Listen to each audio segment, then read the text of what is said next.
दोस्तों, इस वीडियो में हम कुछ इंपॉर्टेंट अपडेट्स हैं जिसको कवर करेंगे, कुछ इंपॉर्टेंट इवेंट्स हैं। लेकिन अगर आप देखोगे आज के दिन में निफ्टी इंडेक्स में काफ़ी अच्छी रिकवरी देखने को मिली है 141 पॉइंट की। अब ये शॉर्ट टर्म में इस तरह के अप डाउन आपको मार्केट में देखने को मिलते रहते हैं। आज के दिन में रिकवरी हुई है, कल कुछ नेगेटिव न्यूज़ आ जाएगी तो मार्केट में फिर से करेक्शन हो जाएगा। तो इन सब चीज़ों को लेकर के अगर आप अवेयर नहीं हो, क्योंकि मार्केट में बहुत सी प्लस माइनस इन्फॉर्मेशन आती रहती है, मार्केट में उसका किस तरह से इम्पैक्ट पड़ता है ये जानना बहुत ज़रूरी होता है। अगर आप शॉर्ट टर्म के लिए आए हो तो आपको जो बहुत ज़रूरी होता है, अगर आप लॉन्ग टर्म के लिए आए हो तो कहीं ना कहीं मार्केट में ये सब चीज़ें हमें देखने को मिलती ही रहती हैं। फिर सबसे इंपॉर्टेंट इवेंट कौन सा है दोस्तों? वो है डोनाल्ड ट्रंप जी का जो ओथ सेरेमनी होनी है। आज रात में आप देखोगे तो 10:30 बजे ये ओथ सेरेमनी हमें देखने को मिलेगी और ये 47 यूएस प्रेसिडेंट के रूप में जाने जाएंगे। तो ये इंपॉर्टेंट था, लेकिन इनकी तरफ से स्टेटमेंट क्या आती है, किस तरह के टैरिफ अनाउंसमेंट करते हैं, ये इसको लेकर के मार्केट में कहीं ना कहीं थोड़ा सेंटीमेंट्स देखने को मिल रहा है। वो आने वाले टाइम पे जो कुछ भी होता है हम उसको डिस्कस करेंगे।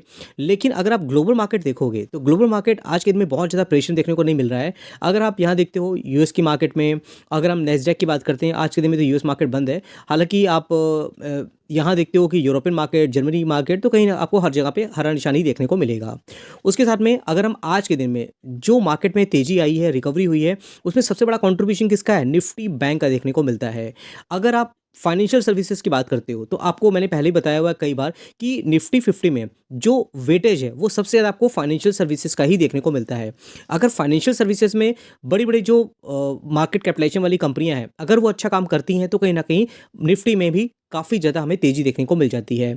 जैसे आप बजाज फाइनेंस की बात करो, बजाज फिनसर्व की बात करो, एचडीएफसी की बात करो, आईसीआईसी की बात करते हैं, तो ये सब कंपनियां कहीं ना कहीं बहुत इंपॉर्टेंट रोल अदा करती हैं। उसके साथ में देखोगे यहाँ पर, तो यहाँ पर निफ्टी आईटी की बात करते हैं, निफ्टी मीडिया, निफ्टी मेटल, आपको अलग अलग इंडेक्सेस ग्रुप में देखने को मिल जाते हैं। हालांकि आज के दिन में अगर आप देखते हो यहाँ पर, तो निफ्टी स्मॉल कैप की बात करें, निफ्टी उसने भी बहुत अच्छी तरीके से यहाँ पर आज साथ दिया है। अगर हम थोड़ा नीचे आ जाते हैं तो आपको देखने को मिलेगा यहाँ पर निफ्टी मिड कैप 100 0.91% की तेजी देखने को मिल रही है। निफ्टी स्मॉल कैप 100 की बात करते हैं तो 1.09% की तेजी देखने को मिल रही है। तो जो भी बहुत छोटी छोटी कंपनियां जिनके बारे में हम यूजुअली बात करते रहते हैं, आज काफ़ी अच्छी रिकवरी वहाँ पे देखने को हमें मिल गई है। उसके साथ में बहुत कंपनियां हैं जो निफ्टी फिफ्टी का पार्ट हैं, जिसमें से कुछ कंपनियों ने आज अच्छी परफॉर्मेंस दिखाई है। जिसमें दोस्तों कोटक बैंक की बात करें ना, तो आज इसने काफ़ी अच्छी परफॉर्मेंस दिखाई है। अगर 5 साल का परफॉर्मेंस देखोगे तो कुछ खास अच्छे रिटर्न नहीं है, लेकिन आज के एक दिन में इस कंपनी ने काफ़ी ज़्यादा यहाँ पर रिटर्न बना के दिया। कंपनी के रिजल्ट अगर मार्केट के एक्सपेक्टेशन के अकॉर्डिंग आते हैं तो कहीं ना कहीं यहाँ पे रिकवरी देखने को मिल जाती है। फिर अगर हम फॉरेन इंस्टीट्यूशन की बात करते हैं तो आज के दिन में इन्होंने यहाँ पे सेलिंग करी है 4,336 करोड़ की नेट सेलिंग है। उसके साथ में अगर हम डोमेस्टिक की बात करते हैं तो इनकी तरफ से आज के दिन में बाइंग देखने को मिली है, लगभग 4,300 करोड़ की यहाँ पर हमें यहाँ पर सेलिंग देखने को मिली है। उसके अगेंस्ट में अगर आप देखते हो यहाँ पर, तो पहले भी लगातार इनकी तरफ से यहाँ पर फॉरेन इंस्टीट्यूशन तरफ से सेलिंग देखने को मिल रही है। ये तो जानना था, इंपॉर्टेंट वाली बात थी, जो मार्केट में हमें चीज़ें देखने को मिलती रहती हैं। और जैसे कि ट्रम्प की गवर्नमेंट आ रही है, उनका जो मेमे कॉइन है जो उन्होंने क्रिप्टो में लॉन्च किया है, उसने तो बहुत रिकॉर्ड हाई के रूप में रिटर्न बना के दिए हुए हैं। हालांकि इनका कोई फंडामेंटल नहीं होते हैं, कहीं इमोशनल सेंटिमेंट्स की वजह से कहीं ना कहीं इन सब जो क्रिप्टो होते हैं उसमें तेज़ी देखने को मिल जाती है। और ये न्यूली लॉन्च अगर आप देखोगे मेमे कॉइन, इसमें तो बहुत ही ज़बरदस्त रिटर्न लोगों के बनते हुए दिखे हैं। तो अगर आप यहाँ देखोगे यहाँ पे, तो आपको देखने मिलेगा कि जिन लोगों ने इसमें इन्वेस्टमेंट किया हुआ है उनके तो बहुत ही आउटस्टैंडिंग तरीके से रिटर्न बनते हुए दिखे हैं। हालांकि अगर आप देखोगे अलग अलग क्रिप्टो देखने को मिलते हैं। बिटकॉइन की बात करें 3.25% की तेज़ी देखने को मिली है। वहीं अगर मेमे कॉइन की बात करते हैं, @ट्रम्प के रूप में आप देखो उनको जानते हैं, तो लगभग 21% की तेज़ी देखने को मिली। उसके अलावा आप देखो यहाँ पर, तो एथरम की बात करते हैं तो वो लगभग यहाँ पर 3.54% की तेज़ी देखने को मिल गई है। तो बिटकॉइन में कहीं ना कहीं काफ़ी अच्छी मूवमेंट देखने को मिल रही है। सिर्फ किस लिए? क्योंकि जो न्यूज़ बेसिस पे है ना कि ट्रम्प की गवर्नमेंट आ रही है, उनकी पॉलिसीज़ बिटकॉइन को लेकर के, क्रिप्टो को लेकर के काफ़ी फेवरेबल देखने को मिल रही है। इसी वजह से क्रिप्टो में काफ़ी अच्छी रिकवरी देखने को मिल रही है। अगर हम बात करते हैं 197 कम्युनिकेशन लिमिटेड, जिसको हम पेटीएम के नाम से जानते हैं, आज के दिन देखोगे यहाँ पर तो ये लाल निशान भी देखने को मिल रहा है। 56,000 करोड़ की मार्केट कैपिटलाइजेशन है। हालांकि अगर आप देखते हो यहाँ पे कंपनी के रिजल्ट, तो माइनस में ही देखने को मिल रहा है। ईपीएस भी, तो उसके बारे में कोई कंपैरिजन नहीं करना। लेकिन रेवेन्यू की बात करते हैं तो मार्केट के एक्सपेक्टेशन के अकॉर्डिंग देखने को नहीं मिल रहे हैं। लेकिन फिर भी अलग अलग जो ब्रोकरेज हाउस होते हैं उनकी जो हमें यहाँ पर अनाउंसमेंट देखने को मिलती है, वो उस पर हमें ध्यान रखना चाहिए। क्योंकि ब्रोकरेज की बात करते हैं जेएम फाइनेंशियल की, तो इन्होंने इसको लेकर के बाइंग का रिकमेंडेशन दिया हुआ है। और उनके अकॉर्डिंग क्या है कि 2026 फाइनेंशियल ईयर तक ये कंपनी ब्रेक इवन पॉइंट पे आकर के हमें प्रॉफिट में देखने को मिल सकती है। इसीलिए इन्होंने कहा है कि यहाँ पर ये कंपनी 1250 पर शेयर के प्राइस में देखने को मिल सकती है। लगभग 40% का अपसाइड देखने को मिल सकता है इस कंपनी में। लेकिन क्या है कि लॉन्ग टर्म के प्रॉस्पेक्ट्स इन्होंने बोला है, शॉर्ट टर्म के प्रॉस्पेक्ट्स इन्होंने नहीं बोला है। The Paytm share could surge up to 40% amid strong growth outlook says this analyst. मतलब जेम फाइनेंशियल की तरफ से ये रिपोर्ट हमें देखने को मिल रही है। उन्होंने बोला यहाँ पर कि profitability expected to Q4 financial 2025 with a profit break even by financial year 2026। उसके बाद दोस्तों अगर हम बात करते हैं नेक्स्ट कंपनी की नज़ारा टेक्नोलॉजीज़, इसको लेकर के टाइम पे काफ़ी अच्छी न्यूज़ देखने को मिल रही है। ये कंपनी अलग अलग कंपनियों का एक्विजिशन भी कर रही है और अगर आप देखोगे 1000 के प्राइस में है। हालांकि इसमें काफ़ी ज़्यादा करेक्शन देखने को मिल रहा है। शुरुआत से जब से कंपनी आई है तो शुरू के टाइम पे तो अच्छे रिटर्न बने थे, 18-35% तक करेक्शन देखने को मिल रहा है शुरुआती रिटर्न के बाद से। 8000 करोड़ की मार्केट कैपिटलाइजेशन है। और गेमिंग इंडस्ट्री को लेकर के आपको जैसे पता है कि गवर्नमेंट की पॉलिसीज़ बहुत स्ट्रिक्ट देखने को मिल रही हैं। जीएसटी का भी अलग की गवर्नमेंट की यहाँ पर अनाउंसमेंट देखने को मिलती रहती है। और नज़ारा टेक्नोलॉजी टू रेज अप लगभग 495 crore via preferential issue of share. कहीं ना कहीं कंपनी फंड रेज कर रही है और उसके लिए हमें इस तरह के जो मोड देखने को मिल जाते हैं टाइम पे। फिर दोस्तों बात करते हैं यूनाइटेड बेवरेजेस की। तो अगर आप देखोगे यहाँ पर 2000 के प्राइस में देखने को मिल रही है कंपनी और आज के दिन देखोगे तो 5% की 5.5% की तेज़ी देखने को मिली है। और ये जो तेज़ी है ना, आप देखोगे जब कंपनी के बिजनेस में ग्रोथ देखने को मिलती है तो कहीं ना कहीं इस तरह की तेज़ी हमें यूजुअली देखने को मिल जाती है। अब इनका एक बियर का ब्रांड है जो कि तेलंगाना में प्रोहिबिटेड था, वो आप देखोगे यहाँ पर कंपनी ने क्या कर दिया, इमीडिएट इफेक्ट है वहाँ पर इसको रेज्यूम कर दिया। Supply of beer to Telangana Beverages Corporation Limited with immediate effect. तो कहीं ना कहीं कंपनी ने अनाउंस किया है वहाँ से अब वहाँ पे बियर सप्लाई होगी, रेवेन्यू बढ़ेगा। तो इसी वजह से मार्केट ने भी इसको अप्रिशिएट किया। साथ ही साथ उन्होंने ये भी कहा United Beverages assure to price hike in the next 30-45 days. ये भी जानना इंपॉर्टेंट है कि प्राइस बढ़ेगा तो कंपनी का रेवेन्यू में और ज़्यादा जंप देखने को मिल जाएगी। अब आप अगर मुझे आइडिया बताओ कि तेलंगाना में ये बियर जो सप्लाई करेंगे ये किस ब्रांड और किस नाम से इनकी बियर वहाँ पर तेलंगाना में हमें देखने को मिल जाती है। अगर आप कुछ पढ़ते हो या मेरे चैनल को रेगुलर फॉलो करते हो तो ज़रूर आप मुझे कमेंट बॉक्स में लिख सकते हो। फिर दोस्तों हम बात करते हैं नेक्स्ट कंपनी की, वो है लक्ष्मी ऑर्गेनिक। एक अच्छी कंपनी है, शुरुआती स्टेज में कंपनी ने शुरुआत में अच्छे रिटर्न बना के दिए थे, लेकिन आज इन देखोगे लगभग 2.5% की तेज़ी देखने को मिल रही है।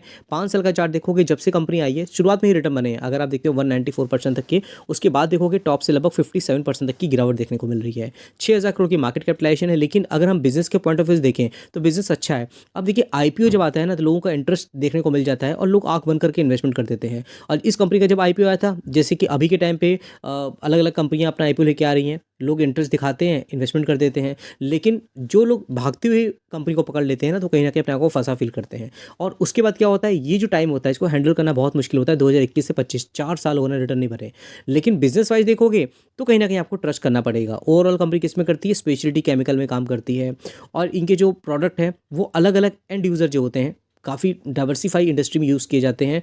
उसके साथ में लीडरशिप पोजीशन की बात करते हैं तो कंपनी जो केमिकल बनाती है उसमें टॉप 3 जो प्लेयर हैं उसमें इस कंपनी का नाम देखने को मिलता है। स्मॉल कैप कंपनी भी है।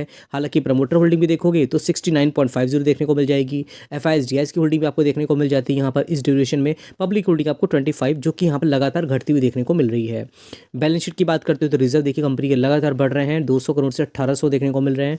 बोरिंग की बात करते हैं तो 81 crore, short term borrowing 114 crore है। सेल्स ग्रोथ की बात करोगे तो कहीं ना कहीं कंपनी का रेवेन्यू 1000 करोड़ से 2829 करोड़ देखने को मिलेगा। लेकिन उसके साथ में एक्सपेंसेस बढ़ रहे हैं तो प्रॉफिट मार्जिन कंपनी की नहीं निकल पा रही है। लेकिन फिर भी 371 करोड़ से जो ऑपरेटिंग प्रॉफिट है वो हमें लगातार बढ़ता हुआ दिख रहा है, क्योंकि बीच में बहुत कम हो गया था।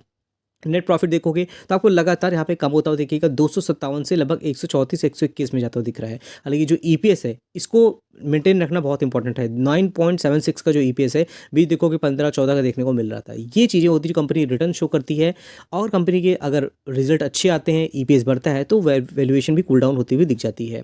फिर दोस्तों अगर हम बात करते हैं नेक्स्ट कंपनी की तो है इरेडा, इंडियन रेलवे एनर्जी। तो दोस्तों आज के दिन देखोगे यहाँ पर तो हमेशा में देखने को मिल रहा है। ओवरऑल जब से कंपनी आई है तो इसने रिटर्न ही बना के दिए हुए हैं, लेकिन जो वॉलिटिलिटी होती है इसको हैंडल करना थोड़ा मुश्किल हो जाता है।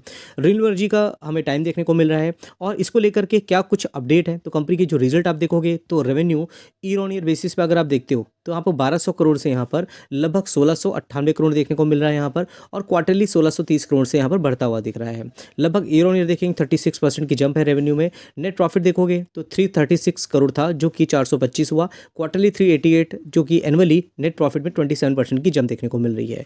तो कंपनी के जो प्रॉफिट है, नेट प्रॉफिट है, काफ़ी अच्छे देखने को मिल रहे हैं। साथ ही साथ कंपनी अपने बिजनेस को बढ़ाने की ओर ध्यान दे रही है। और अगर आप देखते हो यहाँ पर तो कंपनी फोकस किस में है, जो बोर्ड अनाउंसमेंट होनी है उसमें, तो क्या अनाउंसमेंट होनी है, फंड रेज करने की कंपनी QIP के थ्रू। अब इसको लेकर के जो अनाउंसमेंट की जो डेट है ये कब की देखने को मिल रही है यहाँ पर देखिए, 20 जनवरी को इनकी जो बोर्ड मीटिंग होगी उसमें क्या कुछ निकल के आता है, क्या कुछ अनाउंसमेंट होती है, देखना इंपॉर्टेंट हो सकता है। तो फंड रेज कंपनी कर रही है। और उसके दोस्तों बात करते हैं नियोजन सॉफ्टवेयर की। 1574 के प्राइस में लगभग 0.76% करेक्शन है। और अगर 5 साल का चार्ट देखते हो इस कंपनी ने बहुत ही तोड़फोड़ रिटर्न बना के अपने इन्वेस्टर को दे रखे हैं। अब इसके रिजल्ट की बात करते हो, देखिए कंपनी का जो EPS है 5.52, रिपोर्ट कितना किया 6.16, तो मार्केट के एक्सपेक्टेशन के ज़्यादा ही देखने को मिला। रेवेन्यू कंपनी का अगर आप देखते हो तो एक्सपेक्ट किया गया था 389 करोड़, रिपोर्ट कंपनी ने किया 381 करोड़। तो रेवेन्यू कहीं ना कहीं मार्केट के एक्सपेक्टेशन के अकॉर्डिंग नहीं आया है। लेकिन EPS वाइज देखोगे तो हर एक क्वार्टर में कंपनी का जो EPS है वो हमें यहाँ पर मार्केट के एक्सपेक्टेशन के अकॉर्डिंग ही देखने को मिल जाता है। और नियोजन सॉफ्टवेयर की आप बात करते हो दोस्तों तो सेल्स ग्रोथ 299 करोड़ से लगभग 346 करोड़ देखने को मिल रही है, 16% की जंप देखने को मिल रही है। नेट प्रॉफिट की बात करते हैं तो 65 करोड़ का था जो कि 83 करोड़ है, लगभग नेट प्रॉफिट में भी 28% की जंप देखने को मिल रही है। तो लोगों की एक्सपेक्टेशन अलग अलग होती है। आपने अगर इस कंपनी को लेकर रखा है तो जरूर लॉन्ग टर्म के लिए होल्ड करके रखना चाहिए। बाकी दोस्तों लक्ष्मी डेंटल शेयर जो है इसका IPO मार्केट में आता हुआ दिखा, एक और कंपनी मार्केट में लिस्ट हो गई है और 27% के प्रीमियम में ये कंपनी हमें लिस्ट होती हुई दिखी है। तो आपका नंबर अगर लगा है तो मुझे आप कमेंट बॉक्स में जरूर बताइएगा, क्योंकि यूजुअली IPO में अप्लाई करता हूँ उसमें मेरा नंबर जल्दी आता ही नहीं है। कोई ऐसा ट्रिक नहीं होती है, आपको नंबर ये होता है कि आप अप्लाई कर सकते हो, घर में और जो मेंबर्स होते हैं उनकी पैन कार्ड से अप्लाई कर सकते हो, उनका डिपेंड अकाउंट होता है। तो ये डिपेंड करता है कि कितने लोग अप्लाई कर रहे हैं, चांसेस प्रोबेबिलिटी थोड़ा कम हो जाती है आजकल के टाइम में जो IPO आ रहे हैं। तो आई होप दोस्तों वीडियो आपके लिए हेल्पफुल हुई होगी। फिर मिलते हैं नेक्स्ट वीडियो में। आपने हमारे अगर व्हाट्सएप चैनल को अभी तक ज्वाइन नहीं किया है तो जरूर ज्वाइन कर लीजिएगा। डूइंग द मार्केट बहुत से अपडेट होते हैं, सारी जो आजकल न्यूज़ आ रही है सब मैं डूइंग द मार्केट अपने व्हाट्सएप चैनल पर डाल देता हूँ। तो उसका लिंक मैंने डिस्क्रिप्शन बॉक्स में दिया है, वहाँ जाकर के आप हमें ज्वाइन कर सकते हैं।